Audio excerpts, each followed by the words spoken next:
Welcome back. Apa kabar kalian semuanya? Oke, semoga kabar kalian luar biasa baik. Kesehatan tetap terjaga. Belum ada yang positif HIV coronavirus COVID-19. Hari ini gue mau umumin bahwa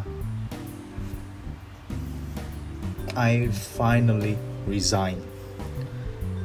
Gue per bulan inilah pokoknya gue resign dari pekerjaan pertama gue.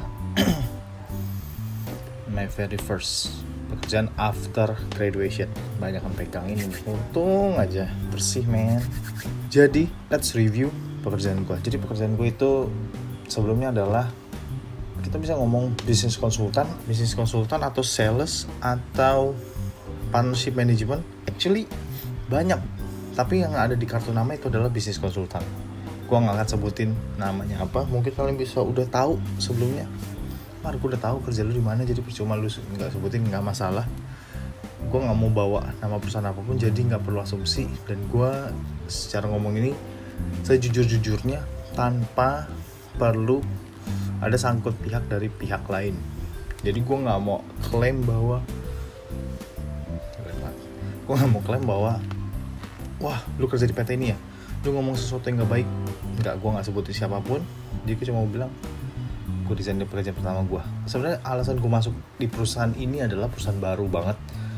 Kenapa? Karena gue pada saat di approach oleh direktur salesnya, itu gue dibilang bahwa kamu cukup bagus, kamu juga talkative, dan mungkin kamu bisa belajar lebih untuk menjadi sales. Awalnya gue jujur gak suka yang namanya sales job. Gue merasa itu gak terlalu respectable. Dia bilang bahwa sales itu adalah salah satu pekerjaan yang paling penting, karena itu menghasilkan revenue, menghasilkan profit, dimana duit yang itu akan dikelola oleh perusahaan untuk membiayai operasional yang lainnya. Tombak utama, atau kita bisa ngomong pasti di setiap perusahaan ada yang namanya profit center, ada yang namanya loss center, gue nggak tahu deh. Pokoknya seperti itu. Dibilang gue cocok jadi sales selama dikembanginnya atau dipelajari dengan baik. Oke, gue merasa tertarik, coba buatkan offering. Ya udah, jadi pas offering masuk, gue lihat gajinya acceptable untuk fresh graduate. Apalagi gue itu sekitar 6 bulan sudah, bukan nganggur sih sebenarnya, itu 6 bulan tuh serabutan, coba-coba bisnis ini bisnis itu. Gue ikut follow bokap di construction juga, tapi saat itu lagi mandek, lagi belum banyak project construction. Jadi gue masuk ke perusahaan ini.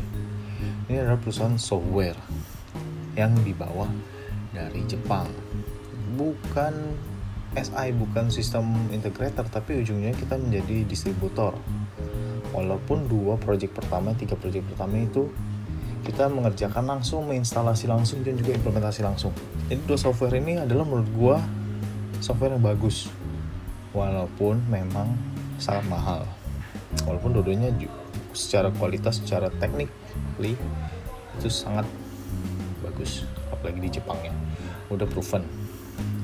Tapi ya ternyata gue punya ambisi untuk mengembangkan perusahaan ini menjadi perusahaan yang sangat besar. Tujuanku masuk di perusahaan-perusahaan yang baru juga waktu itu sempat yang namanya dipengaruhi oleh Jack Ma. Jack Ma kan waktu itu bilang, pada saat umur 25 tahun, follow somebody. Kata dia bilang gitu. So 25 years old, don't worry. Any mistake is an income, is a wonderful revenue for you.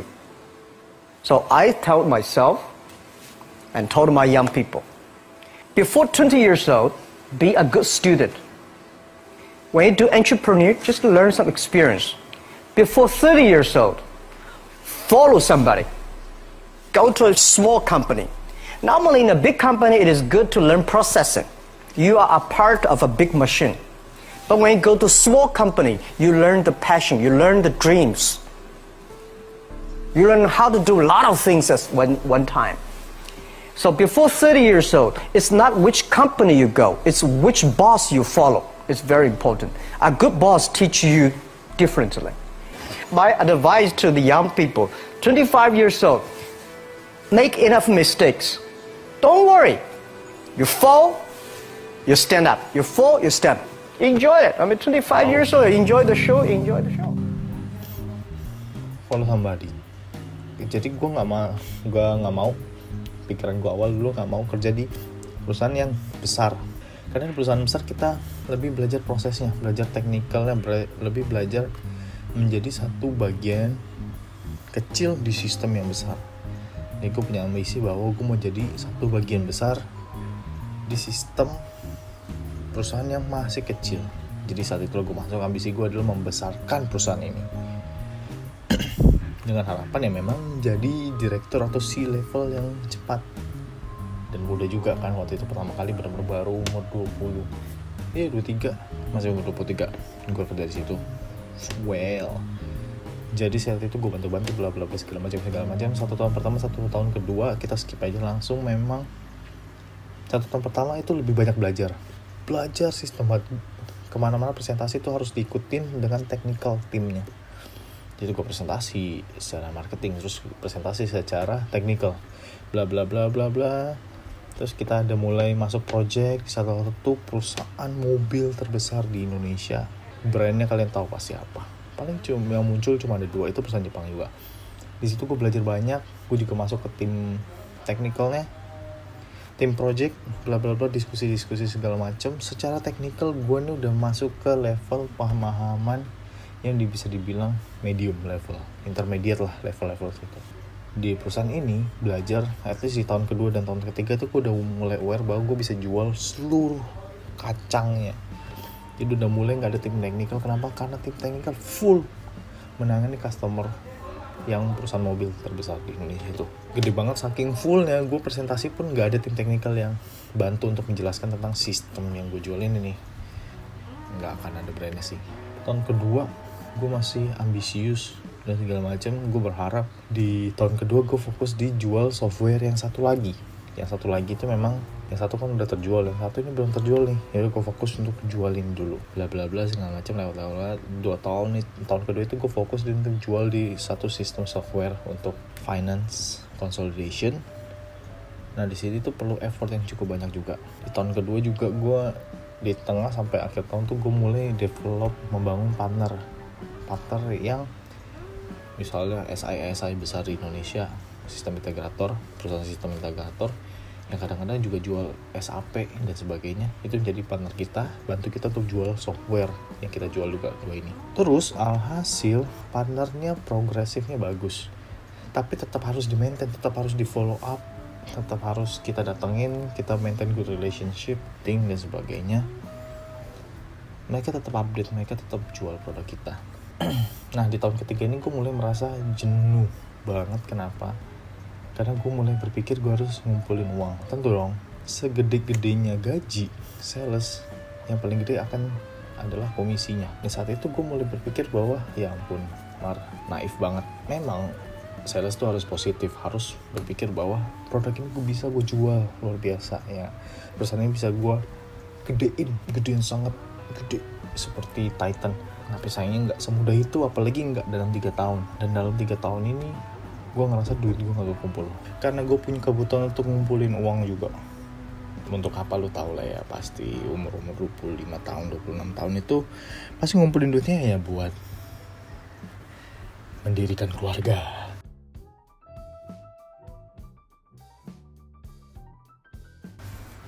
Dan sebagainya, rumah dan sebagainya. Itu tentu perlu banget. Jadi sebagai seorang yang sudah masuk ke dunia sales dan seorang sudah mindsetnya bagus untuk di sales, itu gue merasa ini tuh kurang. Perusahaan itu kurang. Kenapa? Karena gue mungkin awalnya punya background dan harapan membangun perusahaan ini menjadi perusahaan yang sangat besar banget. Dan ternyata di tengah jalan gue mulai perlahan-lahan realize something, bahwa software atau sistem yang gue jual ini sekarang sangat gampang dijual. Sampai tahun ketiga, berarti Maret ini 3 tahun gue genap di sini. Oleh karena itu gue decide untuk ke perusahaan lain yang secara commission sistemnya udah terbukti jauh lebih bagus udah dijanjiin juga. Dan menurut gue ini lebih gampang dijualnya. Satu, memang alasan gue pindah adalah produknya lebih gampang dijual. Gue yakin industrinya dan perusahaannya ini sangat luar biasa bagus dan berguna ke depannya. Sekarang juga udah terbukti berguna. Nanti gue akan update, atau mungkin lo tahu karena lo temen gue. Yang ketiga adalah karena commissionnya sangat gampang turun, menurut gue sangat banyak. Gue waktu pas gue join tuh gue orang keempat. Yang ini technical head, yang ini director marketing, yang ini technical head juga, produknya 2. Yang ini gue jalan berapa bulan, 5 bulan, director marketingnya cabut, pindah yang lama. Jadi cuma tinggal 3 orang. Gue bisa dibilang starter 3 lah founding member. Tapi gue berharap banget semoga perusahaan yang lama sukses. Amin, luar biasa, sampai bertemu lagi di atas. Semoga kalian sudah besar dan mungkin gue bisa balik lagi ke sana. Lihat nanti, gue juga perlu untuk develop, bukan karir ya, tapi lebih ke arah economical condition and financial condition. Gue perlu itu. Gue mau dongkrak, gue mau start bisnis lain. Jangan naif. Emang bener sih, Jack Ma bilang bla bla bla bla bla 25 follow somebody, 30 kerja terus fokus di satu bidang. Itu career goals menurut gue adalah gaya lama. Itu kan butuh 20 tahun 30 tahun mungkin untuk berhasil, tapi itu lebih pasti dan lebih aman memang. Gue gak kayak gitu. Jadi sekarang gue pikir saatnya gue shifting dari fokus untuk membangun company orang, jadi membangun financial condition gue sendiri dan bangun company gue sendiri. Itu shiftingnya. Itu realization yang butuh 3 tahun sebenarnya. Itu kayaknya jika di tahun kedua gue cabut tuh gue lebih bagus. Sayangnya gak apa-apa, kesempatannya memang datang di tahun ketiga. Jadi itu guys, semoga bisa membantu, memberikan kalian pencerahan. Jangan terlalu stay kepada corporate yang besar. Ingat mimpi kalian apa, stick di mimpi kalian seperti apa. Ambil jalan yang terbaik. 1, setelah perlu pertimbangan. 2, percepat. Jangan lupa, yang baik boleh tapi jangan lama banget. Masa lu mesti ngumpulin 1M dalam waktu 50 tahun, kelamaan. Kayak gitulah tipe-tipenya. See ya. Thank you for watching. Semoga kalian bisa terus menanjaki tangga ekonomi ini sampai ketemu di atas guys. Thank you. Bye bye. Love you.